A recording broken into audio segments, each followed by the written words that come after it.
ಇದನ್ನು ಸಿಪ್ಪೆ ಈ ಥರ ಸ್ವಲ್ಪ ಅಷ್ಟೇ ಬಿಡಿಸ್ಕೊಂಡಿದ್ದೀನಿ. ಸೊ ಇವಾಗ ಇದನ್ನು ಯಾವ ಥರ ಕಟ್ ಮಾಡ್ಕೊತೀನಿ ಅಂತ ತೋರಿಸ್ತೀನಿ ನಿಮಗೆ. ಈ ಥರ ಸ್ಲ್ಯಾಂಟ್ ಲೈನ್ ಆಗಿ ಕಟ್ ಮಾಡ್ತೀನಿ.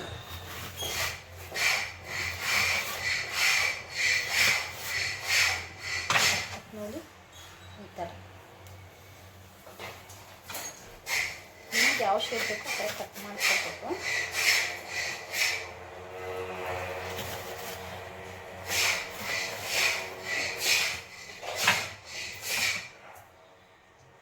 ಹಾಗೆ ಈ ಪೀಸ್ ಇರುತ್ತಲ್ಲ ಈ ಥರ, ಇದರಲ್ಲಿ ಸೆಂಟ್ರಲ್ಲಿ ಸ್ವಲ್ಪ ಕಟ್ ಮಾಡಿ ಅದನ್ನು ತೆಕ್ಕೊಂಡ್ಬಿಡ್ಬೇಕು.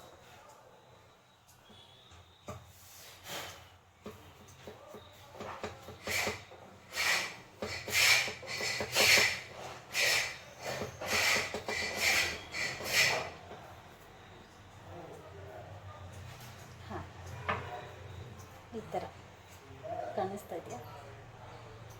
ಫಿಶ್ ಥರ ಅನಿಸ್ತಾ ಇದೆ. ಇದು ಆ್ಯಕ್ಚುಲಿ ವೆಜಿಟೇರಿಯನ್ಸ್ಗೆ ತುಂಬಾ ಇಷ್ಟ ಆಗುತ್ತೆ.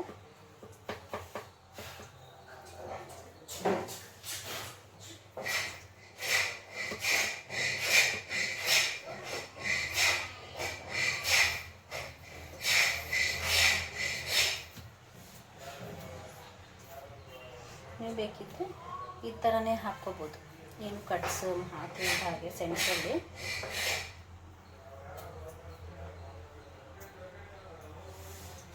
ನಾನು ಯಾಕೆ ಇವತ್ತು ಮಾಡ್ತಾ ಇದ್ದೀನಿ ಈ ಥರ ಅಂತಂದರೆ ಫಿಶ್ದು ಫೀಲ್ ಬರಲಿ ಅಂತ.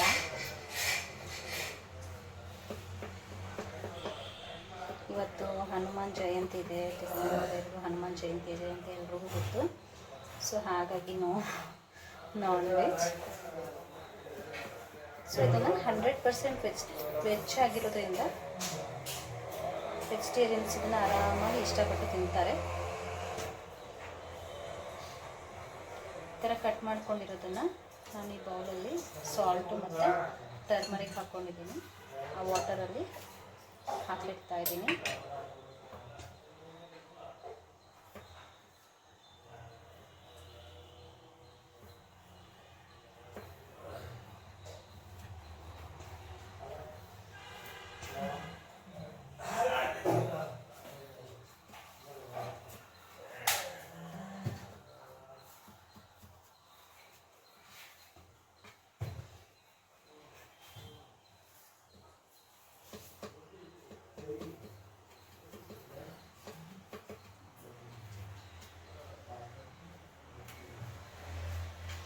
ಇದು ಗ್ರೇವಿ ಆಗಿರ್ಬೋದು ಅಥವಾ ಕರಿ ಅಂತಲೂ ಕರಿಬೋದು. ನೀವು ತಿಕ್ಕಾಗಿರುತ್ತೆ, ರೊಟ್ಟಿ ಮುದ್ದೆ ಅದ್ರ ಜೊತೆ ಯೂಸ್ ಮಾಡ್ಕೋಬೋದು, ಸರ್ವ್ ಮಾಡ್ಬೋದು.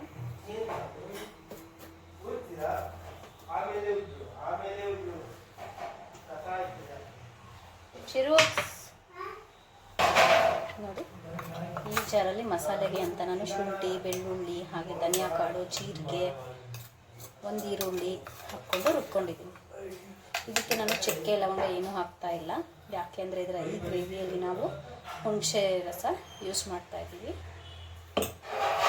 ಸೊ ನೋಡಿ ಒಂದು ಚಿಕ್ಕ ಲೆಮನ್ ಇಷ್ಟು ನಾನು ಇಷ್ಟು ಹುಣಸೆ ರಸನ ನೆನೆ ಹಾಕ್ತಾ ಇದ್ದೀನಿ. ಇನ್ನೊಂದು ಸೈಡ್ ಇಟ್ಕೋಬೇಕು ಈ ಮಸಾಲೆನೂ ಮತ್ತು ಹುಣಸೆ ರಸನ.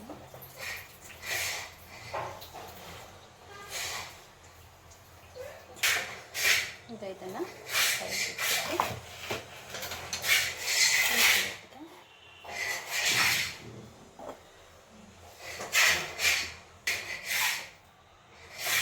ಉಪ್ಪು,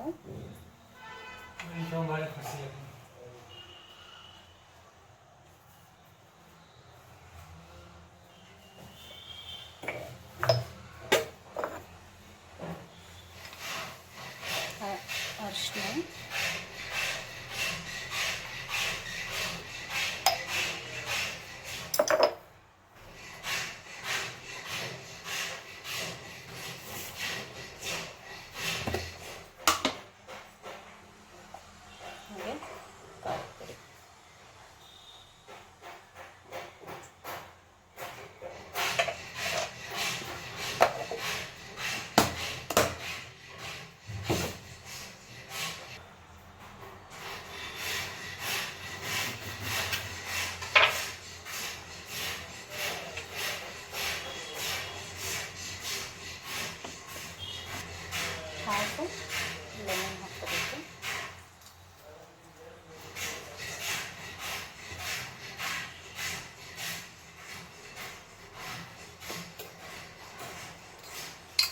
ಅದಕ್ಕೆ ಒಂದು ಸ್ವಲ್ಪ ಆಯಿಲ್,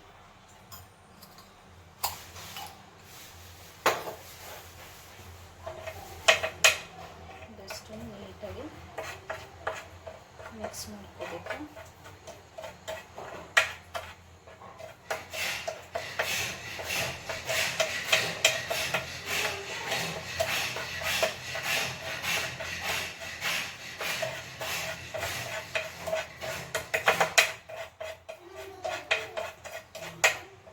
ಸ್ವಲ್ಪ ವಾಟರ್ ಹಾಕ್ಕೊತೀನಿ.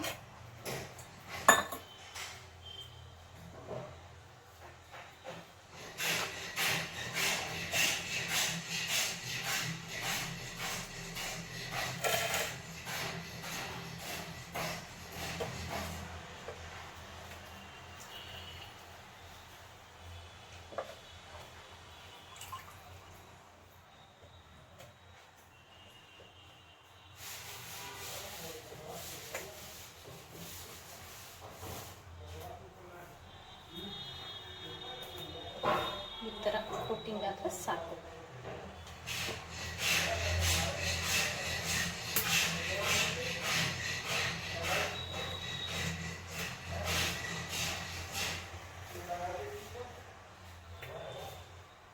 ನಾನಿಲ್ಲಿ ಬಾಳೆಕಾಯಿನಲ್ಲಿ ವಿಡಿಯೋ ಬಿಗಿನಿಂಗಲ್ಲಿ 2 ಅಂತ ತೋರಿಸಿದೆ, ಬಟ್ ಒಂದೇ ಯೂಸ್ ಮಾಡಿದ್ದೀನಿ. ನಾನಿಲ್ಲಿ ಈ ಅಪ್ಲೈ ಮಾಡೋ ಕೋಟಿಂಗ್ ಮಾಡೋ ಮಸಾಲೆ ಸಾಲಿಲ್ಲ ಅಂತ ತಿರ್ಗಾ ಮತ್ತೆ ಸ್ವಲ್ಪ ಹಾಕ್ಕೊಂಡಿದ್ದೀನಿ. ನೀವು ನೋಡ್ಕೊಂಡು ಮಾಡ್ಕೊಳ್ಳಿ.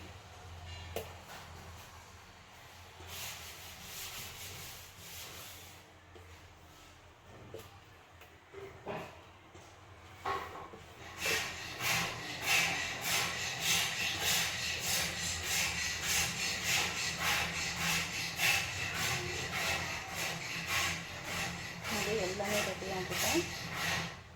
ಇದನ್ನು ನೀಟಾಗಿ ಅರೇಂಜ್ ಮಾಡ್ಕೊತೀನಿ ನಾನು.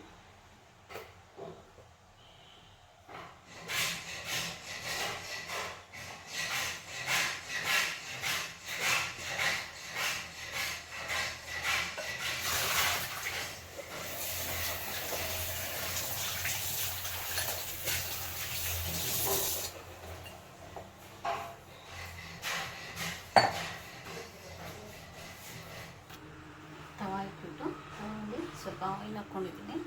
ಶಾಲೋ ಫ್ರೈ ಎಷ್ಟು ಬೇಕೋ ಅಷ್ಟು ಹಾಗೆ ಕರಿಬೇವು ಸೊಪ್ಪು,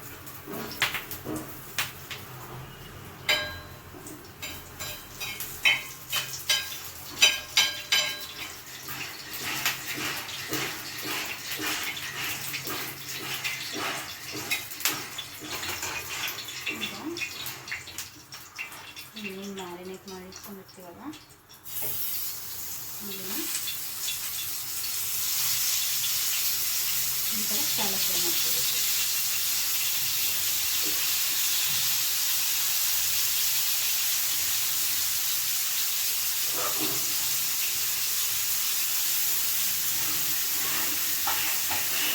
ಇದನ್ನು ಇಲ್ಲೇ ಜಾಸ್ತಿ ಕುಕ್ ಮಾಡಬೇಕು ಅಂತ ಏನಿಲ್ಲ, ಹಾಗೆ ಒಂಚೂರು ಸ್ವಲ್ಪ ಕಲರ್ ಚೇಂಜ್ ಆದರೆ ಸಾಕು.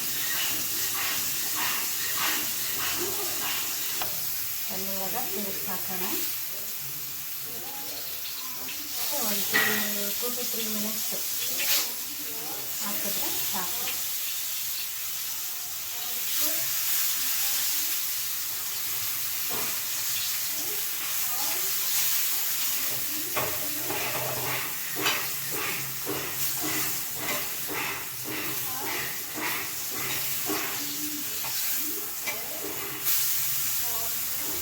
ನಾನಿದನ್ನು ಮೀಡಿಯಮ್ ಫ್ಲೇಮಲ್ಲಿ ಫ್ರೈ ಮಾಡ್ಕೊಂಡಿದ್ದೀನಿ. ನೋಡಿ ನೀಟಾಗಿ ಅದು ಕಲರ್ ಚೇಂಜಾಗಿ ಫ್ರೈ ಆಗಿ ಬರ್ತಾಯಿದೆ. ಎರಡೂ ಕಡೆಯೂ ನಾವು ಇದೇ ಥರ ಫ್ರೈ ಮಾಡ್ಕೋಬೇಕು, ಶಾಲೋ ಫ್ರೈ. ಬನ್ನಿ ಇವಾಗ ಇದನ್ನು ನಾನು ಟ್ರಾನ್ಸ್ಫರ್ ಮಾಡ್ಕೊತೀನಿ. ನೋಡ್ತಾ ಇರ್ಬೋದು ನೀವು ಯಾವ ಕಲರ್ ಆಗಿದೆ ಅಂತ.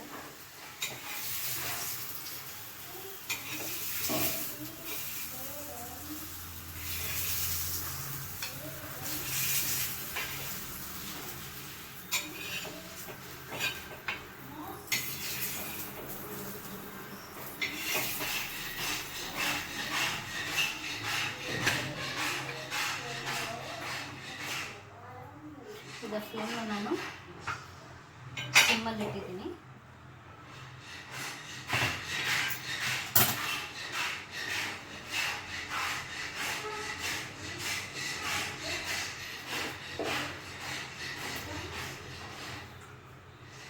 ಈಗ ಇದಕ್ಕೆ ಫ್ರೈ ಮಾಡೋದಕ್ಕೆ ಪ್ಯಾನ್ ಇಟ್ಬಿಟ್ಟು ಮತ್ತೆ ಫ್ಲೇಮ್ನ ಹೈ ಮಾಡ್ಕೊಂಡಿದ್ದೀನಿ.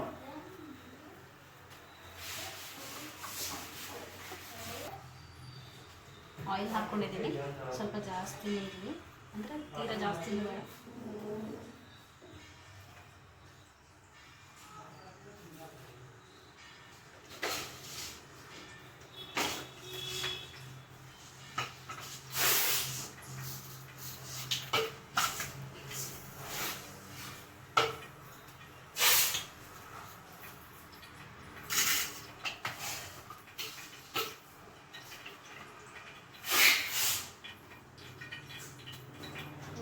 ಒಗ್ಗರಣೆಗೆ ಮೆಂತ್ಯಕಾಳು ಹಾಗೆ ಸಾಸಿವೆ ಕಾಳು ತೊಗೊಂಡಿದ್ದೀನಿ.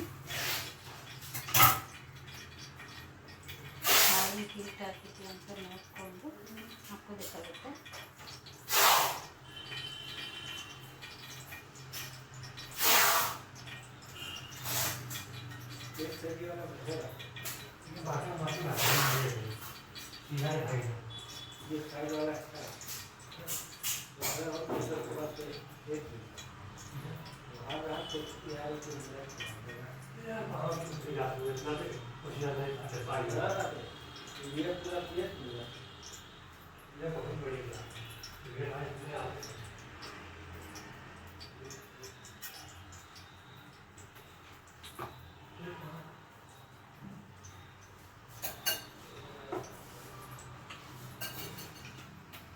ಹಾಗೆ ಒಗ್ಗರಣೆಗೆ ನಾನು 3 ಹಸಿ ಮೆಣಸಿನ್ಕಾಯಿನ ಸ್ಲಿಟ್ ಮಾಡಿ ಇಟ್ಕೊಂಡಿದ್ದೀನಿ, ಹಾಕ್ಕೊಂಡಿದ್ದೀನಿ.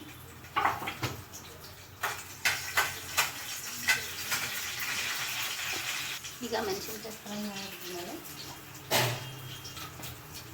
ಇಟ್ಕೊಂಡಿರ್ತೀವಲ್ಲ ನಾವು ಆನಿಯನು, ಜಿಂಜರ್ ಗಾರ್ಲಿಕ್ಕು ಹಾಗೆ ಧನಿಯಾ, ಜೀರಿಗೆ ಪುಡಿ ಅದನ್ನು ಆ ಪೇಸ್ಟ್ನ ಆ್ಯಡ್ ಮಾಡ್ತಿರುತ್ತೆ.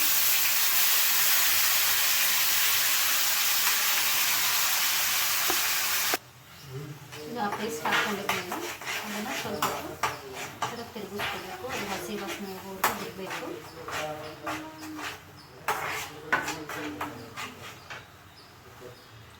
ಫ್ಲೇಮ್ ಒಂಚೂರು ಮೀಡಿಯಮ್ ಫ್ಲೇಮಲ್ಲಿ ಇಡಬೇಕಾಗುತ್ತೆ.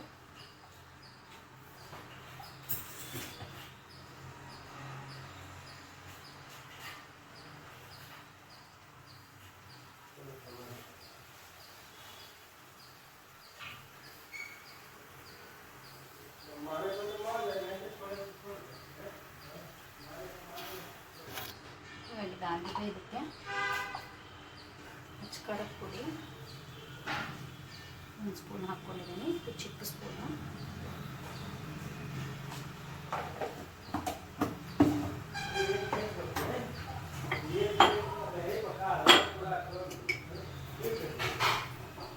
ಹಾಗೆ ಒಂದು ಸ್ವಲ್ಪ ಉಪ್ಪು,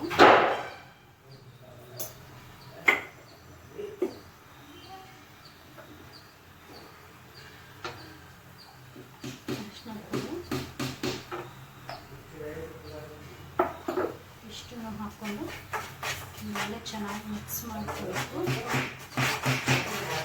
ಹಾಗೆ ಹುಣಸೆ ರಸ ಏನು ಎತ್ತಿಟ್ಕೊಂಡಿರ್ತೀವಲ್ಲ ರೆಡಿ ಮಾಡಿ ಇಟ್ಕೊಂಡು ಆ ಪ್ಯೂರನ್ನ ಹಾಕ್ಕೋಬೇಕು.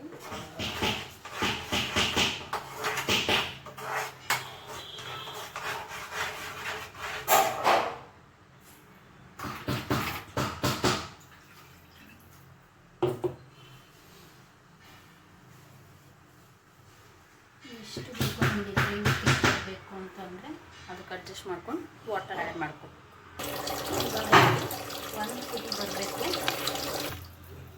ಇದು 1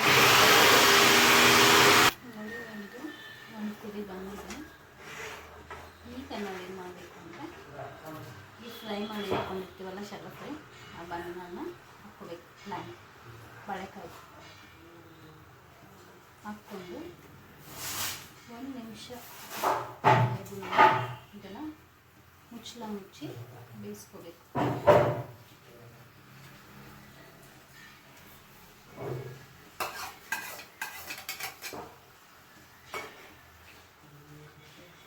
ಲೋ ಫ್ಲೇಮಲ್ಲಿ ಇದನ್ನು ರೆಡಿ ಮಾಡ್ಕೋಬೇಕು.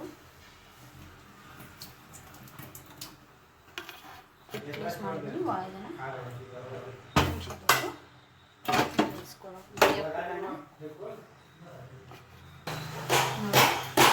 ತಿಕ್ಕಗಾಗಬೇಕು ಗ್ರೇವಿ.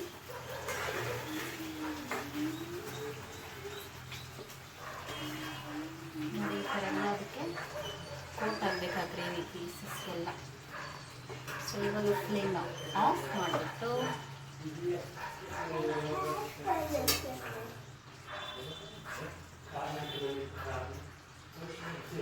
ಚೆಂದಾಗಿ ಹೆಚ್ಚಿರುವಂಥ ಕೊತ್ತಂಬರಿ ಸೊಪ್ಪಿಂದ ಗಾರ್ನಿಷ್ ಮಾಡಿಬಿಟ್ಟು ನಮ್ಮ ಒಂದು ಈ ರೆಸಿಪಿ ಡನ್.